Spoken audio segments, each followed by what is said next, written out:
কক্সবাজারের টেকনাফে রোহিঙ্গা আশ্রয় শিবিরে ভয়াবহ অগ্নিকাণ্ডের ঘটনা ঘটেছে।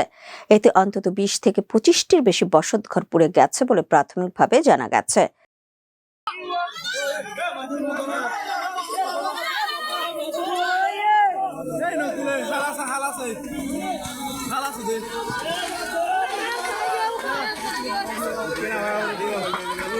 ফায়ার সার্ভিসের একাধিক ইউনিটের পাশাপাশি আইন শৃঙ্খলা বাহিনী ও ক্যাম্পবাসীরা সম্মিলিতভাবে আগুন নিয়ন্ত্রণের কাজ করেন।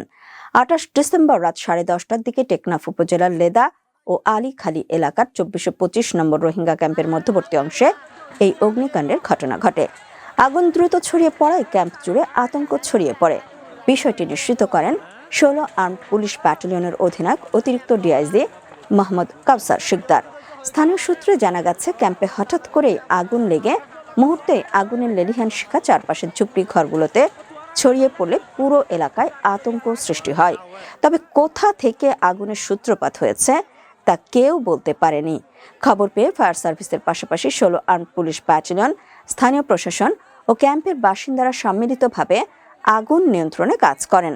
১৬ এপিবিএন এর অধিনায়ক অতিরিক্ত ডিআইজি মোহাম্মদ কাউসার শিকদার অগ্নিকাণ্ডের বিষয়টি নিশ্চিত করে জানান, আগুন নিয়ন্ত্রণে সব পক্ষই কাজ করেছে। তাৎক্ষণিকভাবে কোনো হতাহতের খবর পাওয়া না গেলেও অগ্নিকাণ্ডে অনেক পরিবার তাদের সর্বস্ব হারিয়ে নিঃস্ব হয়ে পড়েছে।